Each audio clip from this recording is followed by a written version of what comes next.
because the IRC is not intended to tell you have to build it this way. It's intended to allow anybody to build any way they want. They just need to show it's as good as or better than the minimum requirements in the IRC. That's why it gets so darn confusing.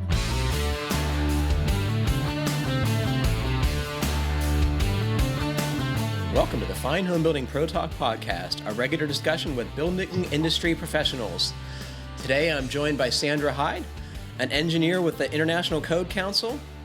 You can find previous podcasts and check out the show notes at finehomebuilding.podcast/podcast. You can leave feedback and ask questions there too. Sandra, it is so nice to meet you. Thank you for being on the show. Thank you for having me. So can I ask, where are you working from? Are you at home or are you going to the office still? So I am unusual in ICC, and I have worked out of a home office for the last 10 years. So I'm kind of business as usual, still in my home office here, although everybody else is also currently in the home office as well. And where are you located, and where is the ICC headquarters? The ICC headquarters are in Washington, D.C. I happen to be in South Central Washington in an area called Tri-Cities. That's the middle of nowhere, I'm guessing. So can you tell us what you do for the ICC? So I work in a group called Product Development, and what we do is support everybody else within ICC. We work on support products that are books that are describing the International Residential Code and the other I codes. We actually write them, or we hire contractors to write them for us, review their work, and get them published within another group within ICC. I work on our significant change books, our study companions, and our code essentials. And how did you end up doing this work? It seems like a very specialized career. Yes, I did it by accident. So I was a math and science teacher for over a decade, so totally different career, and worked with middle school, high school students, thoroughly enjoyed it, and decided I wanted to make houses safer in an earthquake. So how the heck do you do that? I went back to school, got a structural engineering degree, and because I wanted to do testing, I went and worked for Weyerhaeuser in their testing facilities, looking at our engineered wood products there. And while there, I started reviewing a book for ICC, and apparently they really liked the way I did reviews. I did them very thoroughly, and when the economy tanked in the housing industry back and you're talking in 2008? Yeah. Actually, by 2009, I was laid off and was asked if I'd like to come to work at ICC. And actually, at first, I was asked if I'd move to one of the offices, and I said, no, thank you. That sounds awesome, but no, thank you. And so they came back with the offer I could work out of a home office and work on the support books for ICC, and that sounded really interesting. I like to be really busy, so it was an opportunity to do a bunch of different things, and I've been doing that for over a decade very happily. What made you want to, or even know that you could make homes safer in earthquakes? So I lived in Oregon and grew up in the 70s there and 80s. And at the time, we were just finding out that there was this subduction zone offshore and a high risk of a very large earthquake with no one really being prepared. And I thought it would be really cool to be able to actually help people make things safer. That was my whole reason for switching careers. Strange as it sounds.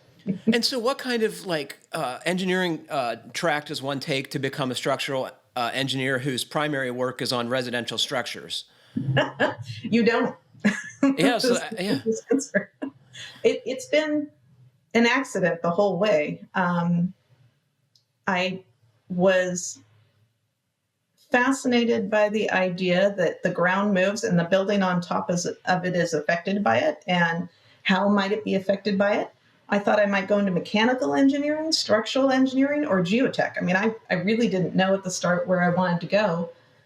And I just started taking classes to see if it was even something interesting. And then along the way, it's always been, does this sound interesting to me? Testing sounded interesting. I actually am not very good at repeating the same thing over and over again. So I found testing really wasn't for me either. But I enjoy helping people try to figure out the craziness that is the code. So it's been fun here. Did you have someone growing up that you could look to as a role model for engineering, or how did you get this interest? No, it's been an accident all the way along. I knew nobody. The only person in the construction field that I knew was an uncle who did elevators, worked on elevators, worked in a union. And that was it. And I didn't think of engineering as an option. And even when I started to look at how houses were safer in an earthquake, I thought I'd go get a degree in geology. I thought that was the route to go. And then realized that no, it was this engineering field that did physics. And my least favorite science happened to be physics. But it was interesting. I mean, I just said, okay, I'll take a couple evening classes and see if I like it. And I found it was. These days I talk to kids in middle schools, high schools about engineering fields, and especially girls about engineering fields. And I just point out to them that they can choose to do whatever they want. They can choose to change whatever they want, whenever they want. And it'll be okay, whatever they do. That's really cool. So for folks who are unfamiliar, the ICC is a model code organization. And can you talk a little bit about how those codes are developed and adopted throughout the country? It's a pretty long process, right? It's a long process, and it's a confusing process when you look at it from the outside. So just to start with, we call our code a model code, and that doesn't mean anything to people. And all that means is that our code itself is not law, that until a state or a city or county adopts it, there's no enforcement of it. It's a model that they can take and just adopt directly, or they can take and tweak and make their own code. So that process starts with ICC actually publishing a new code, which in order for us to do that requires hearings that go on over 3 years to actually collect the changes that go into the code. So once we publish a new one, jurisdictions, which may be a state, again, might be a city, might be even a county, can look at it once it's published and decide whether they want to adopt it. And they have their own schedules. So they might be adopting every 3 years, every 5 years, every 6 years, or they may adopt as the local government decides that they need to update, which could be an irregular schedule. So nobody is building to the code until it gets enforced, typically, until it gets adopted locally, which means that right now, most people in the country are using the 2015 IRC or the 2018 IRC. And yet we just published the 2021 IRC with the start of the year here. So there's always a delay. Can you talk about who goes to the hearings and where they're held? And is it at the end of the process, at the beginning of the process, or is it ongoing throughout the 3-year process? So it is basically 2 cycles. And we put half of our codes in the first cycle, half of our codes in the second cycle. There are so many code changes that we can't get it all done in a reasonable amount of time in just a 1-year cycle. So what happens is there's a hearing in the spring, and it moves around the country as far as where we have the hearings. And at those hearings, anybody who wants to make a code change, and when I say anybody, I mean literally anybody in the United States or anybody in the world who wants to change something in our current codes, submits a code change online, and then they come to the hearings and argue that their code change should go into the code. And anybody who disagrees with them also comes there. This first hearing has a committee that is sitting and listening, and that committee is made up of people who are working in building departments, people who use the code to do design, and then people who are manufacturers. So that group of people sits and listens to the arguments for and against the code change. And if they approve that change, it moves forward. In the fall, we have a second hearing that's called a public comment hearing that literally is, again, anybody in the country or the world who either disagrees with the approval of one of the changes or something didn't get approved and they want it to be approved. They may basically bring it back up, suggest some changes to the original proposal to make it work better. And at that second hearing, people again argue in favor of their public comment, whatever they wanted to have changed. And that, at the end of that hearing, we have building officials across the country actually vote on whether or not that change should occur. And do they have to show up at the hearing, or can they do that virtually? They do not any longer have to show up at the hearing. For decades, we had the that hearing be required to be you be in person to argue your case and to vote. What we've gone to now over the last 2 cycles is you still have to be in person to argue your case on the code change, but the people voting can be at the hearing or be online for a 2-week window afterwards. With COVID, for the first time this spring, we are actually going to do the whole thing virtually. So you don't have to be in person to argue your case, and you don't have to be in person to vote. This will be new for us, and we'll see how smoothly it runs. But it is allowing more people to actually engage in this process, whereas before, where it was a case of having to be there in person and be there in person to vote, you could on a Sunday end up with 30 people making the decision of whether or not a code change should go into the code. And it's not enough people, not enough interaction. You mentioned earlier that anyone could come and make an advocate for a change to the code. Are there ever cranks, just people who are just trying to get publicity from themselves, or just subvert the process? Sure. You get people who, for whatever reason, want something to happen and don't want to hear no.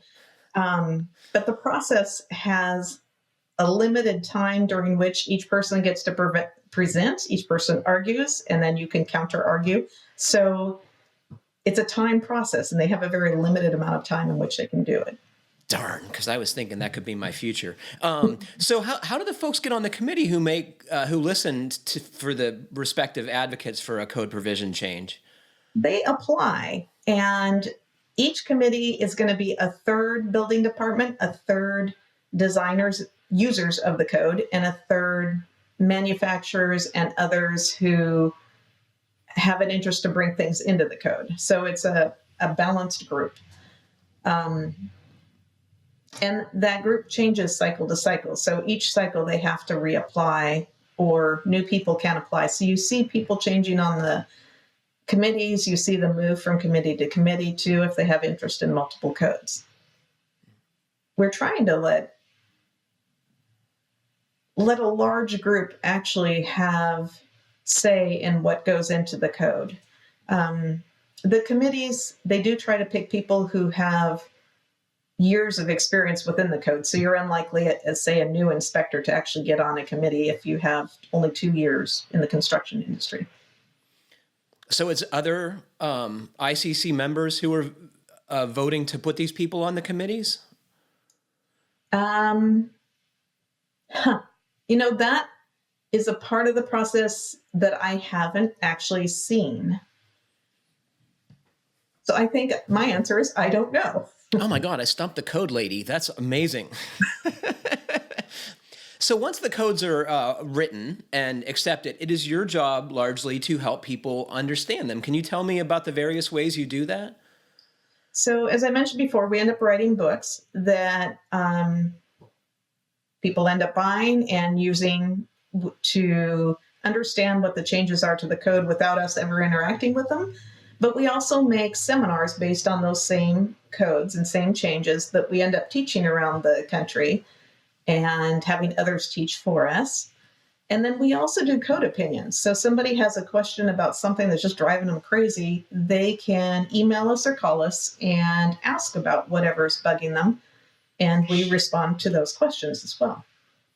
And how long is the turnaround for answering someone's code question? I'm guessing that the folks who call ordinarily have some kind of roadblock that they're trying to get through, and I'm sure they're in a hurry, right?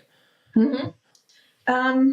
So it depends. We have an official code process if you want a code opinion and you're a member that you can do. And that one, basically we say you'll have up to 5 days of response. And so it could be a 2-hour wait to get a response or up to 5 days. Within my group, we end up answering a lot of questions from people who took classes with us. And typically the response is a couple hours to maybe a day. So wow.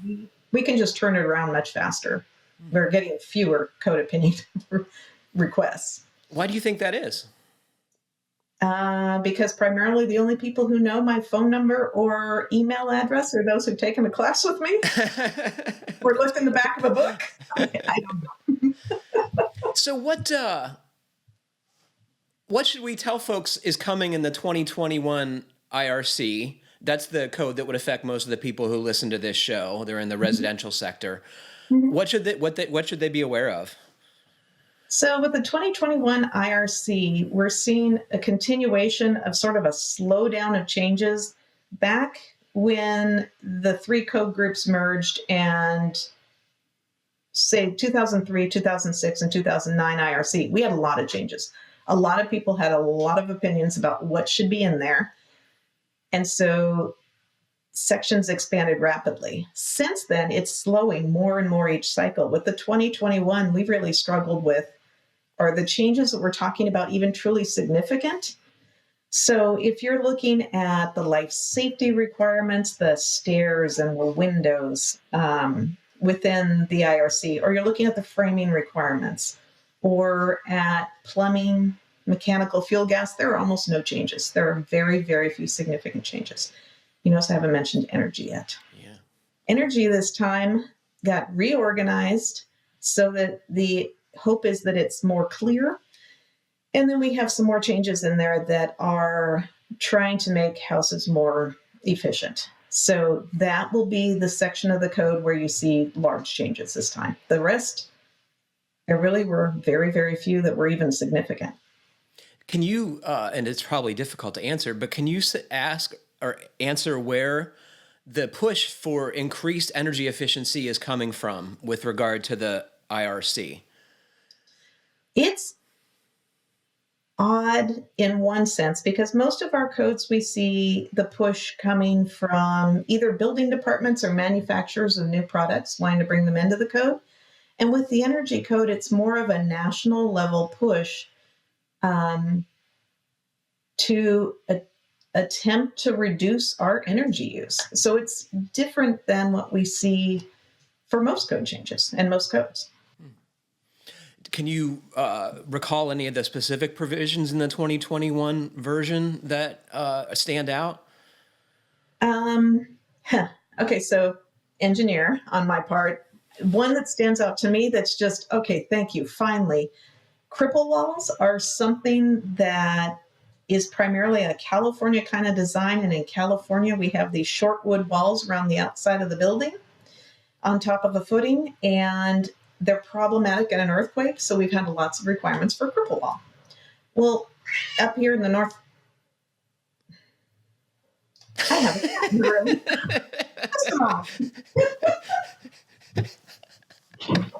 Ouch. That's hilarious. Okay. So we should tell folks these things fall over when a house starts shifting, right? When the house is going side to side, these fall over, right? Yes. In California, where we have wood cripple walls around the entire exterior, they do fall down. And unfortunately for the rest of the country, where there's a cripple wall, there's a concrete exterior wall with your floor on top and the walls go up. So no wood cripple wall on the outside, but we have interior cripple walls that are there, or pony walls, they get called too, that the code has been saying you need to sheathe those, and you're running your HVAC system, your plumbing through there. That is not convenient. No less, you don't need to, because those concrete walls are not going to move and fall like a wood one was. So there's no point in doing it. But it's been unclear in the code that there was no need to do that. Now it finally says it. And so that's actually one of those changes. I go, yes, okay, we have clarity for people who've been doing things they don't need to. Awesome. Do you make your own suggestions for changes or new provisions? So I said anybody in the country and anybody in the world can make a code change. That's not 100% true. The only people who can't are employees of ICC. So I can't do that. I do offer, when somebody's new to the code change process, to go ahead and review whatever they want to make, so that if it's not in code style language, I can suggest tweaking the language so that it has a better chance of passing. But that's about all that I get to do. I get to explain what people intended to do with their change, which doesn't always be what the actual code language says. Which brings me to my next question. I think most folks in and around the home building business, builders, officials, designers, would all say that the language is frustrating and difficult to understand. Your job is to make it more intelligible for folks. So I think you'd agree that it is a problem. Why? Why is it so hard to understand? So partly it's one of those in-group things. People get used to talking the same way to themselves and forget that everybody else doesn't know the umpteen acronyms that they know. So that doesn't help. But it also, even though we have a code that is, in theory, the code that the entire country is using, people don't build the same way across the country. If I use the word stem wall and I'm in the Northwest, people know exactly what I'm talking about. Stem wall in the Northeast is like, what are you I don't know that word. What do you mean? The pony wall, cripple wall. Language changes from one location to another. So that doesn't help, because we have language come in the code. You go, I don't know what you're talking about. And then because construction practices are different, you have people go, okay, we have state of the art. This is a beautiful thing that we're doing here. We need to put it in the national code. And so they come to the hearings and they get the code change into the code, and everybody else reads it and goes, what? I don't understand what I'm being told to do here, because they don't build that way. So those are two issues.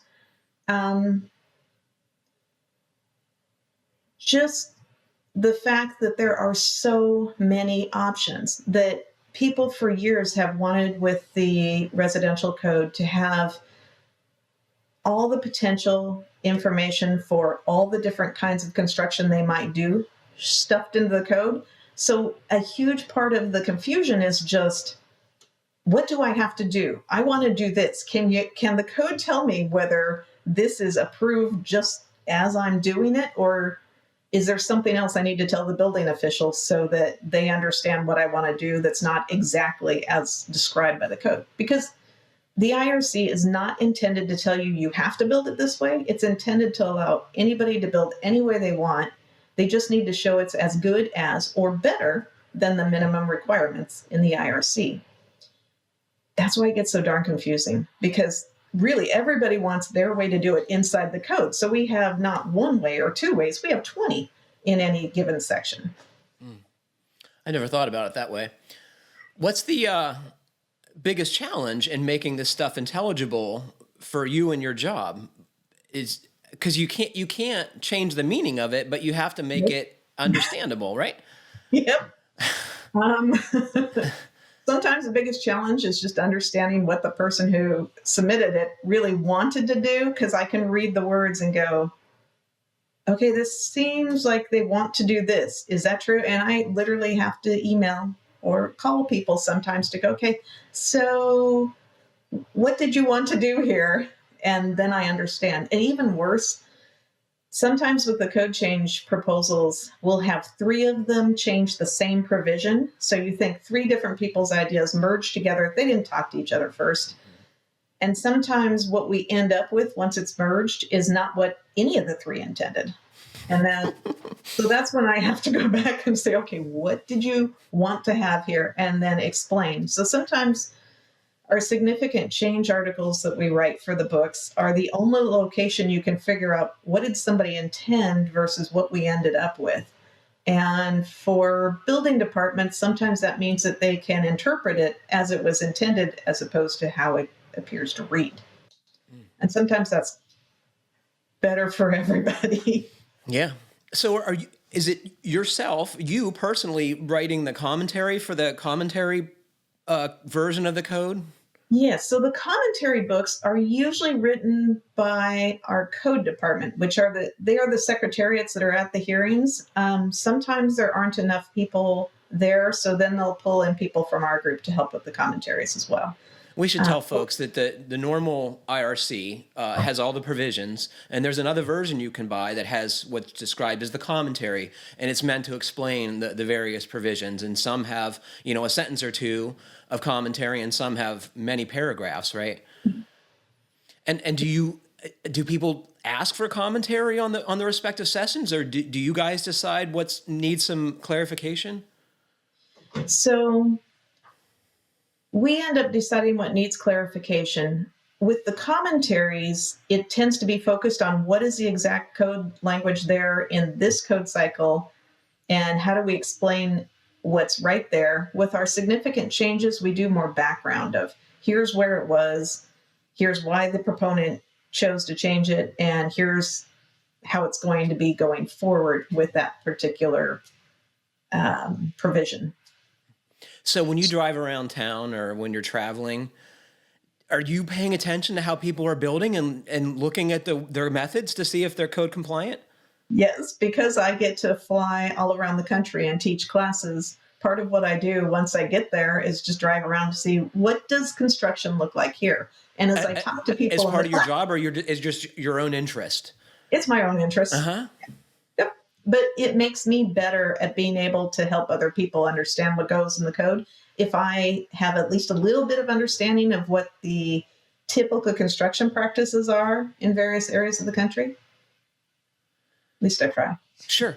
And I mean, you must want to go up to people and say, why are you doing this way? Or what is going on here? Are they pretty receptive when you ask them stuff about their buildings? Usually, because I'm curious about how they do what they do. And most people like to talk about what they do. So I find that too. Fortunately. Uh-huh. What has surprised you the most when you've seen something in your travels that you couldn't have imagined prior? So residential construction, here in the West, we only use wood. So I had never seen steel column supports. I think a lolly column is maybe what it gets called in the Northeast. Yeah. But it's just a steel pipe, basically. And steel beams stacked on top of lumber, and lumber stacked on top of the beams. So kind of the north central area of the country. And then the east, I'm looking at all this steel going, how do you even make sure that it doesn't just slide out of place? How do you make sure it stays tied together? So to me, that looks really strange. And it's normal there. Do you geek out on other home building topics like the folks who listen to this show? Yes. Yeah? Like all aspects of it? Well, okay, I don't like electrical, so I stay away from that. Uh-huh. But otherwise, yeah, we've owned older houses where we've changed the plumbing, the furnace, everything almost in our 60-year-old house. In 20 years, we had done something to. So, yes. Do you like doing the work yourself? Do you enjoy it? I like doing the work myself where I understand what's going on. When it came to changing the plumbing or changing out the furnace, we hired somebody else to do that. Do you have any, can you tell me about your house some more? And do you have any lingering problems that you're ignoring or willfully or not? So the 6-year-old house we just sold right before COVID, actually just as COVID started, in fact. So we moved from the Portland, Oregon area to the Tri-Cities area in the last week of February last year, Oh, wow. and then sold the house the second week of March. Um, Wow. so that house, our biggest problem actually was the stairs. My husband's 6'2", and those stairs are too short in an older house, and there was really nothing we could do about that. We could change pretty much everything else in the house, and it looked gorgeous when we sold it, but that we couldn't do. Our brand new house is literally, we had one built here in 2019 because there weren't very many existing houses even to buy. I would not want to build a house for a structural engineer. Did they know you were a structural engineer when you I bought tried to keep my mouth closed. I really tried to keep my mouth closed about where I worked. I didn't want to cause any problems. So, and they did this is a beautiful house. They do a beautiful job. It's awesome. Is it fully sheathed? It is fully sheathed because most of the country is currently fully sheathing. So yes, it is. And they did good WR detailing, I'm sure. WRB detailing. Oh, yeah. Okay. Yeah. They did. They just did good. They're a really good builder. And it's a brand new house, so there's almost no problems. The only thing we've run across is it's the Tri-Cities. It's rolling hills. Their wind blows all the time. We have very fine sand and silt. And did you know that fine silt will come through windows even when they're fully closed? No, I did not know that. I've never lived anywhere where what is in the air is fine enough it can come through. Actually, even weirder, we have a weather station that has a rain gauge, and currently in a location where we get 11 inches of rain a year here, it says for the month of February we had 12 inches because that fine silt goes through the rain gauge. Oh, wow. That is cool. I mean, it's just cool. It's different. And it's like, okay, I don't think I have a solution for this one. So I will vacuum up silt forever. But, Do you have plans to add to the house or put outdoor living space like everybody else is? Yeah. So I did not put in my garden last spring. And so the garden's going in this year. And we are actually we were in our 50s. We decided we didn't want to build the fence. In the neighborhood we're at, it's a masonry block fence, which is a thing out here in this area that is really rare across the country. So we are going to have a masonry block fence put around the yard. And I want to make an outdoor living space. So we really don't have that yet, but I haven't figured out what I want. And my husband's wood shop is perfect for building it up. So... So a deck is customary in Central Oregon, or is it patios are more commonplace? In this area, patios seem to be more common. Mm-hmm. And we happen to be on a hill, so they've had to cut into the hill to put in this neighborhood. But it seems like everybody has a back patio with an extended roof over it. Pool? No pools. Okay. I actually am a master swimmer, so I have not swum for a year with COVID having shut down all the pools. We moved here. I was going to join the swim team. No swimming. I swam in the river during the summer, but that's it. That's kind of fun, right? Swimming against the current? Yeah. I'm good with it. It's been a pleasure talking with you. Is there anything you want to ask or tell our listeners before we part company? I think I'd like to say that, if you have questions about the code, please contact the International Code Council. We are here and we love to help people. We love to help people try to figure out those gray areas of the code where it doesn't tell you and you're stuck in the middle with a building department that's kind of stuck but it doesn't say anything about that stage. And that really everybody can make a code change. Okay, I can't make a code change, but everybody else can. So please, if there's something you don't like in the code, make a change to it, fix it. Is there something you'd like to see in the code that is not in there, even if you can't make the suggestion yourself? Over the years, I got pulled into the wall bracing section. And that thing truly is a case of everybody wants to do everything and they tried to shove it all in. I find that section to be very hard to figure out. I really do. It's a mess. But it feels like it's getting better. Like we have simplified wall bracing now. So I feel like things are getting better. Now the deck section is out of control and going to be, 15 pages maybe with the 2021, but it'll eventually settle down too. So I don't have big headaches anymore. It seems like the really goofed up things are getting fixed with most code cycles. I want your opinion on one thing. So a lot of folks say that the modern codes overreach, that their original intent was for life safety, fire prevention, keeping buildings from falling down. And the energy provisions especially seem to really bug some people. Do you think that's a fair assessment, or is it not? I agree that the energy provisions are not a minimum code. They're not anymore. They are focused on the concern that there's climate change occurring and that we need to use less energy, use less fossil fuel products. And so they're not a minimum. I mean, they have a minimum standard you have to meet, but as far as a minimum, they're just not. And the green code is actually the same.